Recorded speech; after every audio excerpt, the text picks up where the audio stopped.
이건 정말 놀라운 이야기입니다. 바다의 영웅으로 추앙받던 넬슨 제독이 오히려 조선의 이순신 장군에게 배워야 할 점이 많다고 세계 석학들이 입을 모으고 있는데요. 12척의 거북선을 이끈 한 장군의 전술이 133척의 적함을 무너뜨렸다는 기록은 그야말로 상상을 초월합니다. 영국과 조선을 넘나드는 두 제독의 리더십 대결. 그 충격적인 진실을 지금부터 전해드립니다. 안녕하세요.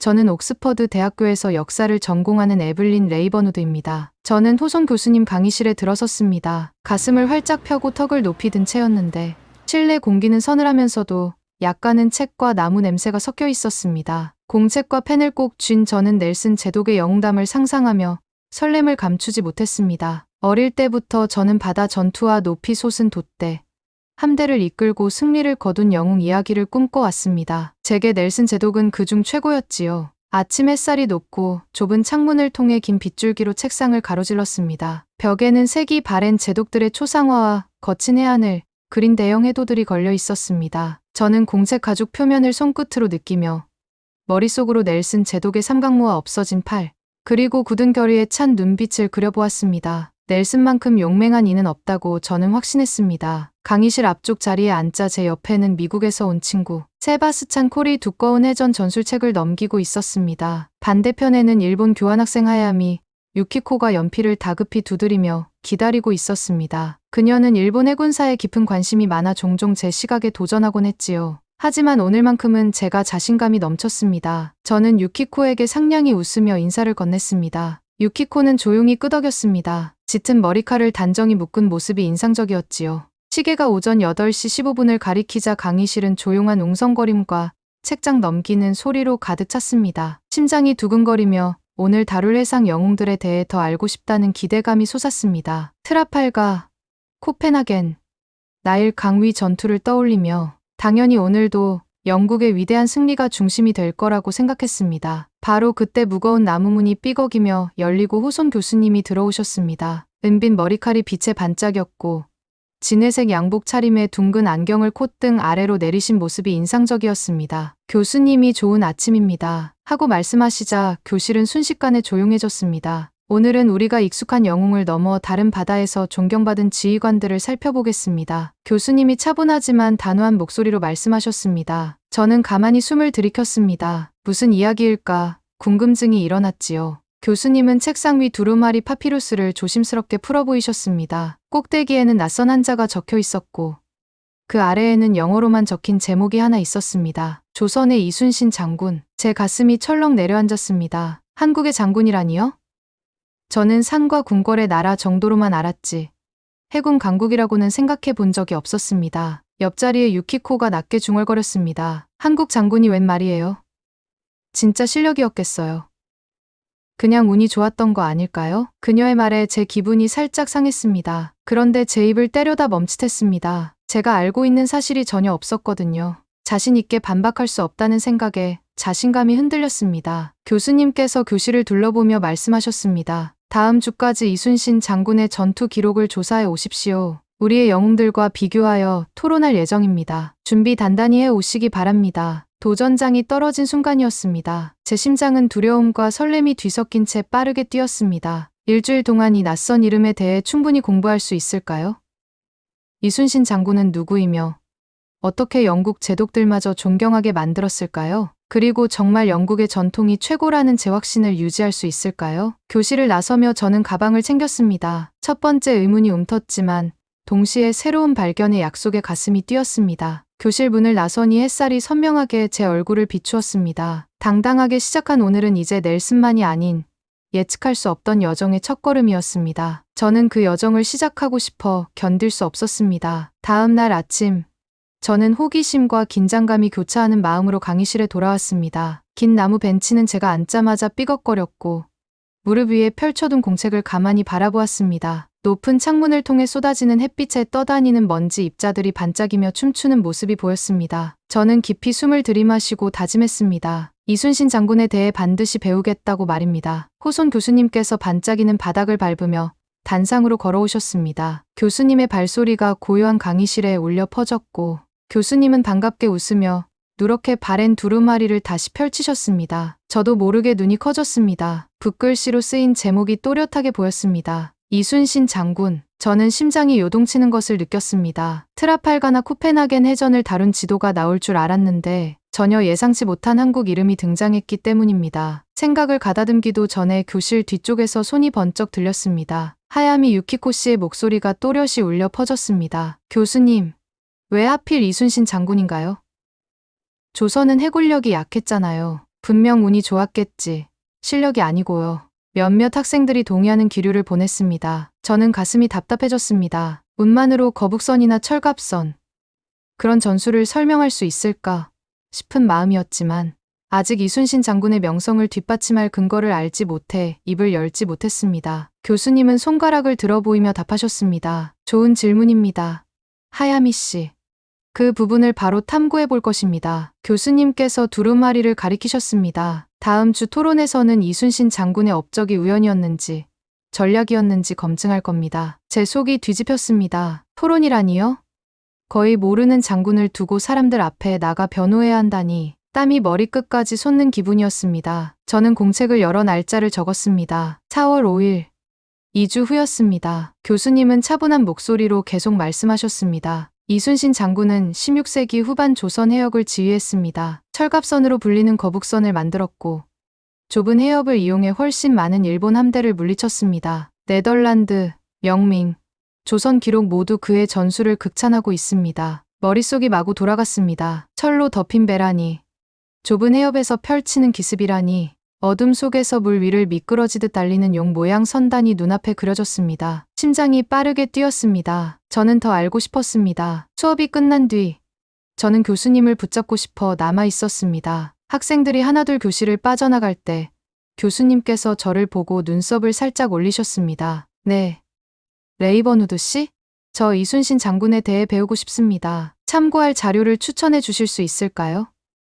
제 목소리는 거대한 강의실에 작게 울렸습니다. 교수님께서 고개를 끄덕이며 자료 목록을 건네주셨습니다. 이것부터 시작하세요. 현대 영어 전기, 조선 전투 보고서 사본, 네덜란드 동인도 회사 기록 번역본입니다. 그리고 자신의 생각도 도전해 보십시오. 저는 종이를 꼭 쥔 채 밝은 안뜰로 나왔습니다. 상쾌한 공기가 약속처럼 느껴졌습니다. 한켠에는 넬슨 동상을 둘러싼 학생 무리가 소곤대고 있었습니다. 저는 그들에게서 눈길을 돌려 위험 있는 동상을 바라보았습니다. 영국 해군의 상징 같은 존재였지요. 그런데 처음으로 제 확신이 흔들리는 것을 느꼈습니다. 그날 오후 저는 세바스찬을 도서관에서 만났습니다. 그는 이미 유럽식 군함 구조에 관한 두꺼운 책을 들추고 있었습니다. 제가 자료 목록을 보여주며 말했습니다. 우리가 이제 한국 장군을 파헤쳐 볼 거야. 그가 활짝 웃으며 대답했습니다. 재밌겠는데 정말 운이었는지 아니면 역사가 인정한 실력이었는지 밝혀보자고.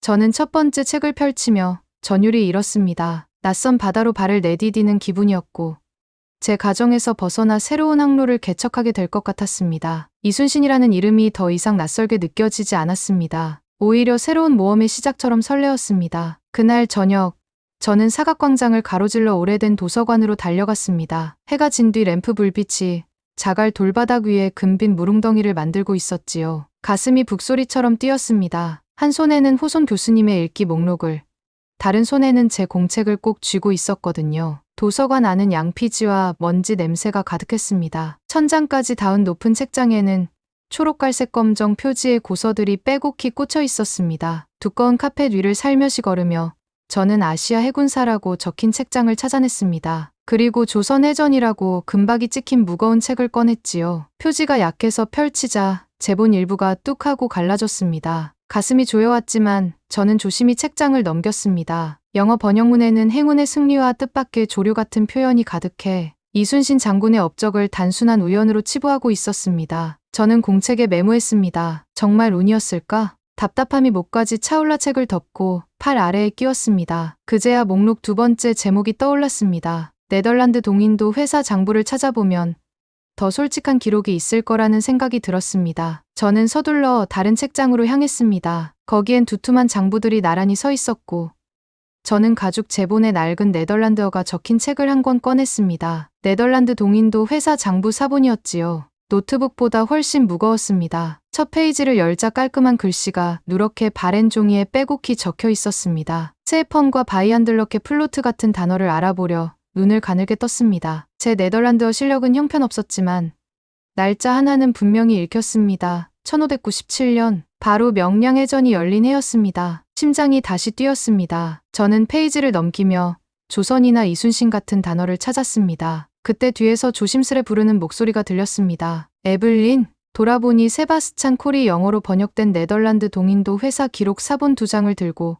활짝 웃고 있었습니다. 특별 컬렉션에서 찾았어. 손이 떨리는 걸 느끼며 저는 종이를 건네받아 램프 빛 아래 읽었습니다. 이순신 장군의 거북선이 철갑을 단단히 두르고 우리를 향해 돌진했습니다. 대포는 치명적으로 정확하게 발사되었습니다. 우리는 두려움에 사로잡혀 후퇴했습니다. 이런 전술은 결코 본 적이 없습니다. 눈이 번쩍 뜨였습니다. 철갑, 정확도, 치밀한 전술, 분명 운이 아니라 천재성이었습니다. 저는 거북선이 잿빛 파도를 가르며 아침 안개 속에서 번쩍이는 모습을 떠올렸습니다. 철갑선이 거대한 자물쇠처럼 상대를 압도하는 장면이 머릿속에 선명히 그려졌지요. 눈가가 뜨거워졌습니다. 이어 읽은 메모에는 이렇게 적혀 있었습니다. 그의 용기는 부하들에게 영감을 주었습니다. 조수가 거세게 밀려올 때를 노려 공격을 감행했습니다. 그의 이름은 모든 해도에 새겨질 것입니다. 공책을 펴고 빠르게 적었습니다. 조류 전술, 철갑, 용기, 네덜란드 기록 증명. 머릿속보다 손이 더 빨리 움직였습니다. 숨을 헐떡이며 세바스찬을 바라보았습니다. 이게 모든 걸 바꿔놓았어. 세바스찬이 고개를 끄덕였습니다. 그래, 이제 넬슨조차 왜 장군님을 존경했는지 알겠지? 저는 눈을 감고 그 말을 곱씹었습니다. 도서관 전체가 제 심장 박동 소리를 들을 것만 같았습니다. 그러나 주변은 여전히 고요했고 책장 넘기는 소리만 잔잔히 울렸습니다. 그날 밤 별이 빛나는 하늘 아래 저는 집으로 걸어갔습니다. 네덜란드 기록과 새 질문들로 머리가 가득 찼습니다. 저는 진실을 찾았습니다. 이순신 장군은 운이 아니라 해군의 천재였습니다. 그리고 저는 세상에 그 사실을 알릴 준비가 되었습니다. 저는 웅장한 토론장 맨 뒤에 서 있었습니다. 노트를 구겨질 만큼 꼭 쥐었고 방은 천장이 높고 아치형 창문으로 부드러운 오후 햇빛이 들어왔습니다. 나무 벤치가 줄지어 있었고 학생들과 교수님들 그리고 호기심 어린 관중들이 가득했습니다. 저는 조용한 가운데 제 숨소리가 울리는 걸 들었습니다. 심장이 북소리처럼 가슴팍을 두드렸습니다. 앞쪽에는 하야미 유키코 씨가 길게 놓인 테이블 뒤에 앉아 있었습니다. 눈빛이 자신감으로 반짝였고 노트를 정리하며 앞으로 몸을 기울였습니다. 호손 교수님이 일어나 저희를 소개하셨습니다. 왼쪽에 앉은 하야미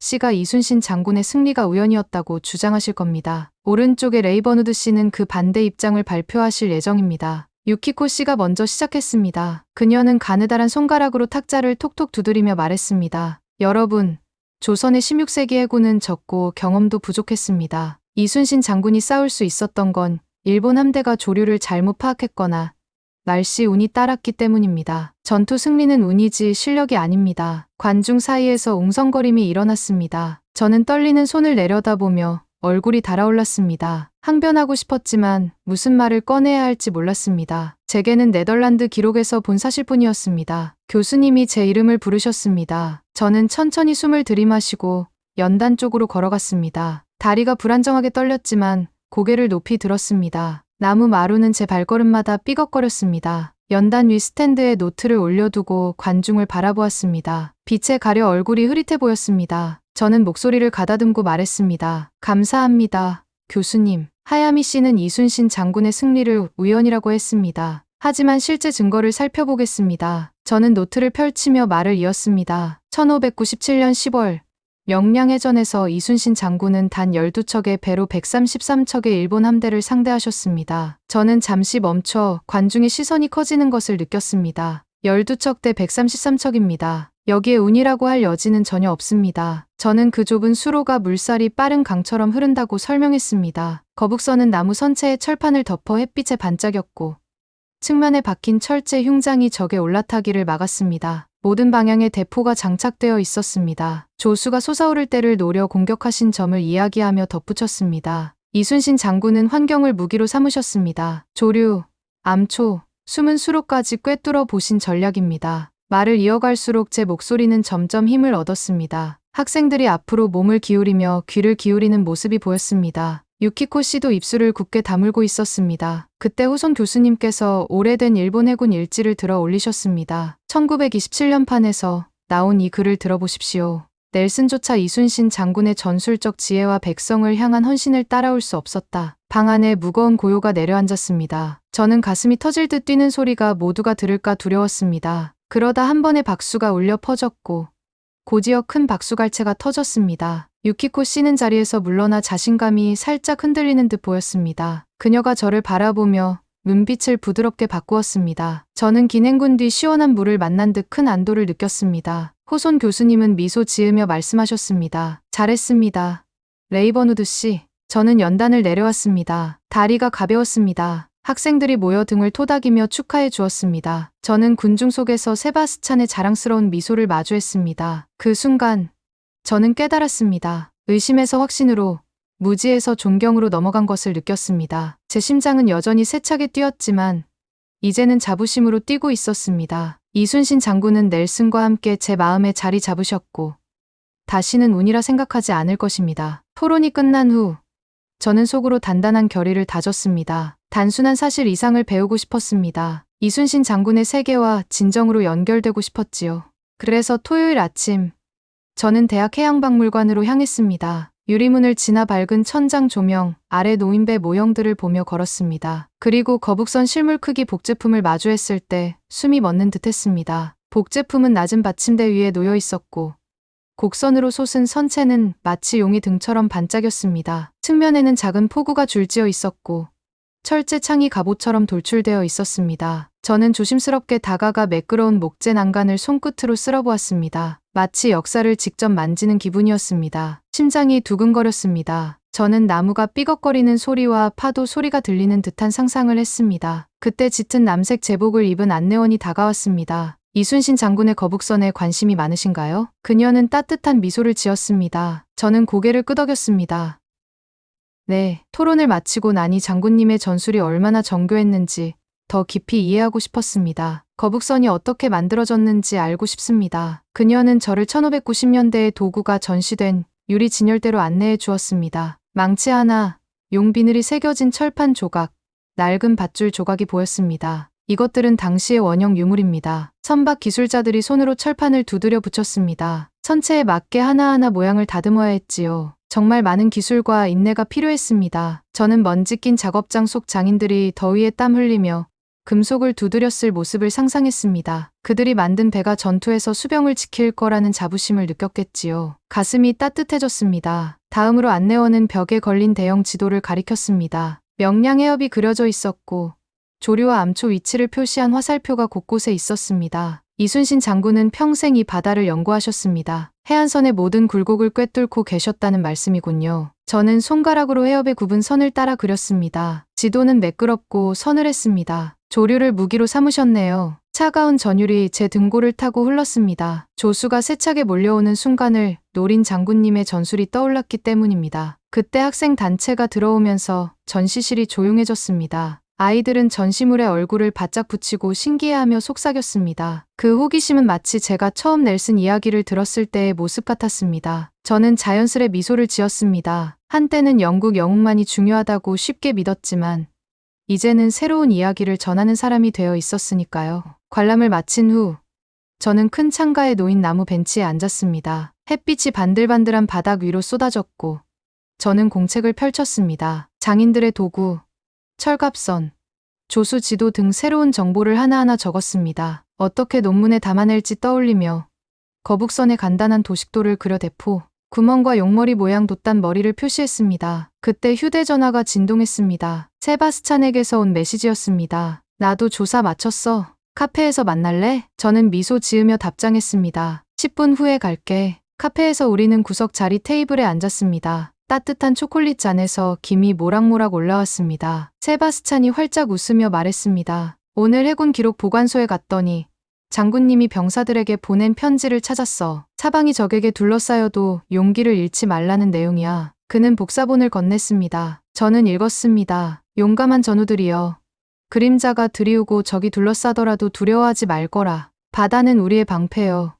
거북은 우리의 길잡이니라. 백성을 위해 싸우면 승리는 우리와 함께하리라. 눈가가 뜨거워졌습니다. 장군님의 글이 단순했지만 진심이 담겨 있었습니다. 저는 깨달았습니다. 이순신 장군의 진정한 힘은 전술만이 아니라 백성에 대한 사랑이었습니다. 그날 저녁, 저는 분홍빛 석양 아래 기숙사로 걸어갔습니다. 공책은 가득 찼고 머릿속엔 새로운 이미지와 아이디어로 가득했습니다. 저는 이순신 장군의 세계, 장인들, 수병들, 그리고 장군님 자신의 용기와 연결되었다는 것을 느꼈습니다. 최종 논문을 쓸 때 저는 두 제독을 단순 비교하는 것이 아니라 인간의 용기와 기발한 설계, 그리고 나라를 향한 깊은 사랑으로 작은 함대를 전설로 만든 한 리더의 이야기를 전할 것입니다. 그리고 아무도 장군님의 승리를 운이라고 부르지 못하게 할 것입니다. 그날 밤, 저는 기숙사 책상 앞에 혼자 앉았습니다. 단 하나의 램프 불빛이 공책 위에 부드러운 그림자를 드리웠습니다. 밖으로는 별이 빛나는 밤하늘을 배경으로 옥스퍼드의 오래된 건물 첨탑이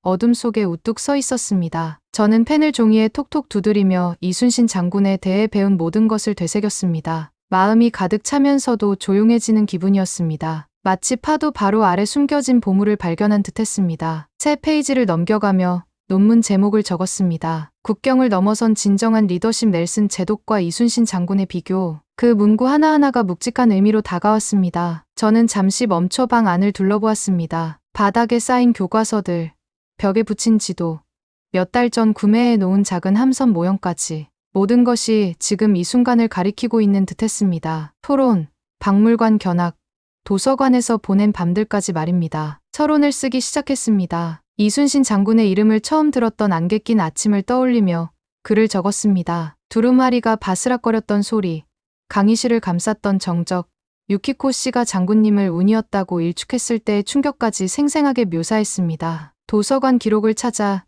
헤매던 절박함, 토론장에서 가슴이 터질 듯 요동치던 순간을 문장마다 담았습니다. 거북선이 마치 철갑 짐승처럼 물살을 가르던 모습, 철갑과 조수를 비밀 무기로 삼았던 장군님의 전술을 적어 내려가자 펜이 더욱 빨리 움직였습니다. 서론을 마친 뒤에는 형광펜으로 타임라인을 그렸습니다. 트라팔가와 나일 전투에서의 넬슨 승리와 명량한산 해전에서의 이순신 승리를 나란히 배치했습니다. 양 제독이 적의 움직임을 예측하고 불가능해 보이는 상황에서도 부하를 독려했던 화살표 표시를 그렸습니다. 넬슨의 유명한 신호문 영국이 기대한다와 이순신의 병사들을 향한 용기 독려 편지를 주석으로 달았습니다. 이 비교를 정리하면서 두 영웅 모두와 연결된 듯한 느낌이 들었습니다. 시간이 흐를수록 마음속에 따뜻한 사명감이 솟았습니다. 역사는 단순한 날짜와 이름의 나열이 아니라 우리가 앞으로도 이어가야 할 교훈들의 모임이라는 사실을 깨달았습니다. 서양 지도자만이 중요하다고 믿는 동료들에게 이순신 장군의 이야기를 전해주고 싶었습니다. 작은 12척 함대가 전세를 뒤바꾼 이야기를 알게 될 때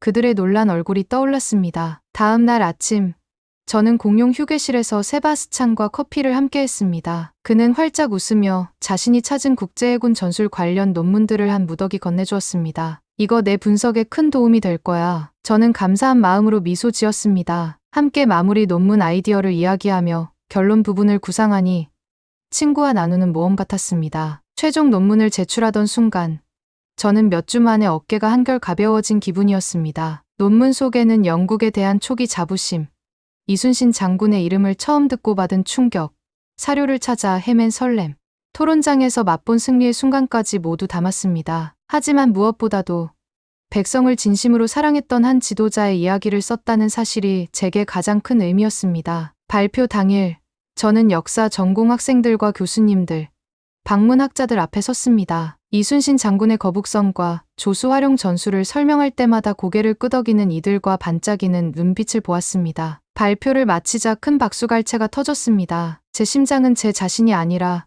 이제는 어떤 서양 영웅 못지않게 빛나는 이순신 장군의 업적을 위해 뛰고 있었습니다. 광장을 지나 기숙사로 돌아오며 저는 밤하늘을 올려다보았습니다. 제 자신이 달라졌다는 것을 느꼈습니다. 더 현명해지고 더 겸손해졌으며 잊힌 다른 영웅들의 이야기를 찾고 싶다는 열망이 솟았습니다. 이순신 장군과 함께한 여정이 제게 더 넓은 지평을 열어주었습니다. 그날 이후로 저는 어디에서나 영웅들을 찾아 그들의 이야기를 이순신 장군께 바쳤던 존경처럼 전하겠다고 다짐했습니다. 여러분, 오늘의 사연 어떠셨나요? 이 글을 통해 우리는 작은 함대로 불가능을 이뤄낸 이순신 장군의 지략과 용기, 그리고 그가 남긴 교훈이 얼마나 위대한지 다시금 확인했습니다. 영국의 바다를 지배했던 넬슨 제독과 비교해보니 국적을 넘어 진정한 리더십이 무엇인지 더 선명하게 다가왔을 것입니다. 여러분은 이순신 장군의 전략과 넬슨 제독의 용맹 중 어느 부분이 더 놀랍게 느껴지셨나요? 아래 댓글로 여러분의 생각을 나눠주세요. 또한 이 이야기가 더 많은 분께 전해지길 원하신다면 좋아요와 구독을 눌러주시고 주변 분들께 공유해주세요. 여러분의 관심과 응원이야말로 한국 해양 역사의 가치를 널리 알리는 큰 힘이 됩니다. 앞으로도 다양한 리더들의 숨은 이야기와 교훈을 전해드리겠습니다. 오늘도 함께해 주셔서 정말 고맙습니다.